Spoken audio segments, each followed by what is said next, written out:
saveur divine. Cette bonne nouvelle du royaume sera prêchée dans le monde entier pour servir de témoignage à toutes les nations. Alors viendra la fin. Ce pain céleste vous est présenté par Immaculée Niraneza.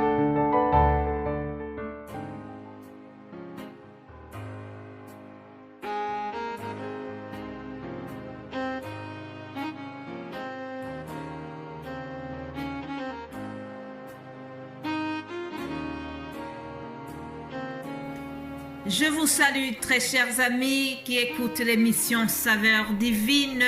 Que la grâce et la paix vous soient données de la part de Dieu notre Père. Alléluia. Nous sommes en train de voir la miséricorde de Dieu.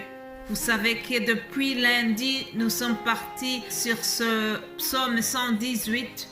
Notre thème est basé sur le verset du psaume 118, premier verset qui dit « Louez l'Éternel car il est bon, car sa miséricorde durera toujours. » Alléluia. Aujourd'hui, nous allons voir une dame qui a bénéficié de la miséricorde de Dieu. Nous la trouvons dans l'Évangile selon Marc, chapitre 5, à partir du verset 28.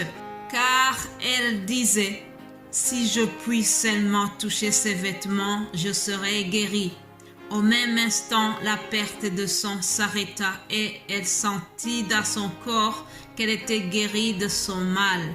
Jésus connut aussitôt en lui-même qu'une force était sortie de lui et se retournant au milieu de la foule, il dit « Qui a touché mes vêtements ?» Ses disciples lui dirent « Tu vois la foule qui te presse et tu dis « Qui m'a touché ?» Et il regardait autour de lui pour voir celle qui avait fait cela. La femme, effrayée et tremblante, sachant ce qui s'était passé en elle, vint se jeter à ses pieds et lui dit toute la vérité. Mais Jésus lui dit, « Ma fille, ta foi t'a sauvée, va en paix et sois guérie de ton mal. » Alléluia. Va en paix et sois guéri de ton mal. Mes bien-aimés de Dieu, pour gagner du temps, je n'ai pas lu toute l'histoire de cette dame, mais sachez que ça faisait 12 ans qu'elle était souffrante. À vue humaine, son corps était désespéré. Aucun médecin n'avait pu la guérir. Il y a une circonstance aggravante. C'est que la loi de Moïse prévoyait que les femmes en perte de sang quelconque deviennent impures. Elles étaient en quarantaine, elles devaient être isolées. Je vous lis cette loi dans Lévitique chapitre 16 au verset 25, il est écrit « La femme qui aura un flux de sang pendant plusieurs jours de ces époques régulières ou dont le flux durera plus qu'à l'ordinaire, sera impure tout le temps de son flux, comme au temps de son indisposition mensuelle. Tout lit sur lequel elle couchera pendant la durée de son flux sera comme le lit de son flux mensuel, et tout objet sur lequel elle s'assiera sera impur comme lors de son flux mensuel. » Voilà, en résumé, une dame qui avait des pertes de sang pareilles devenait automatiquement impure et tous les objets qu'elle touchait devenaient impurs, c'est-à-dire qu'elle devait vraiment faire attention, s'éloigner des gens. Alors, cette dame vient de passer 12 ans dans la quarantaine. Chers amis, avec le Covid, nous avons souffert lorsque nous étions malades et que nous étions mis en quarantaine. Lorsque tu étais privé de faire un câlin à ton enfant, à ton mari ou à ta femme, que tu devais rester isolé, ça fait mal. Il y a eu beaucoup de souffrances liées à la quarantaine, beaucoup de traumatismes, chers amis. Alors imaginez cette dame qui était en quarantaine pendant 12 ans, marginalisée, 12 ans à vivre la honte et l'angoisse, 12 ans à passer de l'espoir à la déception, 12 ans à dépenser tout ce qu'elle possédait sans avoir la guérison. Elle est complètement démunie, mais tout d'un coup, une lumière dans ses pensées noires, une lumière dans ce tunnel sombre qui semble interminable, une lumière s'allume. Elle décide d'aller vers celui qui fait des choses extraordinaires. Alléluia! Celui qui donne la vie, celui qui purifie les lépreux, celui qui guérit les malades, même des maladies incurables. Certainement qu'elle a entendu parler de la guérison des 10 lépreux. Certainement qu'on lui a raconté de la guérison de ce paralytique à la piscine de Bethesda. Elle a eu des informations sur Jésus-Christ qui guérit. Alléluia. Elle est au courant de la miséricorde de Dieu. Alléluia. Alors, un jour, elle se lève. Elle prend le risque, elle décide de transgresser la loi qui l'interdit de sortir. Elle prend le risque et elle décide de partir. Timidement, elle décide d'aller au-delà de sa honte. Elle décide d'aller au-delà de son mal-être. Elle est déterminée. Elle va au milieu de la foule et n'a pas oublié que tout ce qu'elle touche devient impur. Alors peut-être qu'elle a pitié de rendre Jésus impur. Dans sa tête, on ne sait pas ce qui se passe. Alors, elle se contente de toucher la frange du manteau de Jésus. Alléluia!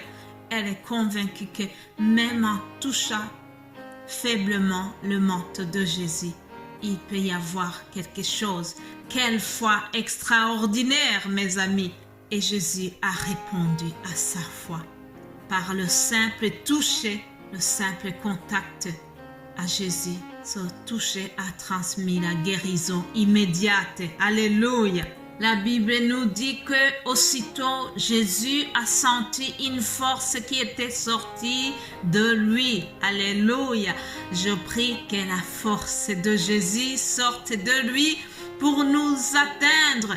Je prie que cette force de Jésus nous donne la vie, nous donne la joie, nous donne la puissance de prier pour les malades, la puissance de toucher le cœur au travers la parole de Dieu. Il y a une force extraordinaire qui sort de Jésus-Christ, il faut le croire. Oui, mes bien-aimés de Dieu, il y a une force en Jésus et Jésus est venu pour donner la vie. La force qui sort de Jésus nous donne une vie, pas une vie de misère, pas une vie de souffrance, mais une vie en abondance, comme l'a écrit l'apôtre Jean. Alors cette force a transformé la vie de cette dame qui était malade. Alors Jésus, qui connaît tout, il savait bien qu'il a touché, mais il fait semblant et il interroge autour de lui qui m'a touché. Ah, les disciples étaient étonnés de cette question. Jésus insiste. La femme, elle tremble, elle a peur, elle pense qu'elle vient de commettre une faute grave, mais non. La femme, elle avoue, elle se jette aux pieds de Jésus et lui dit toute la vérité. Jésus ne l'a pas grondé, mais Jésus a manifesté directement sa miséricorde et il lui a dit: ma fille, ta foi t'a sauvée, va en paix et sois guérie de ton mal. Alors la femme est partie guérie. Je pense que si j'étais vraiment à la place de cette dame, je serais partie en chantant l'amour de Dieu, la miséricorde de Dieu. Offrons, Seigneur, reconnaissance, son amour durera jamais, car il est bon, il est au-dessus de tout, son amour durera jamais. Chantons, chantons, À jamais Dieu est avec nous. À jamais Dieu est grand. À jamais Dieu est avec nous. À jamais. À jamais. Alléluia.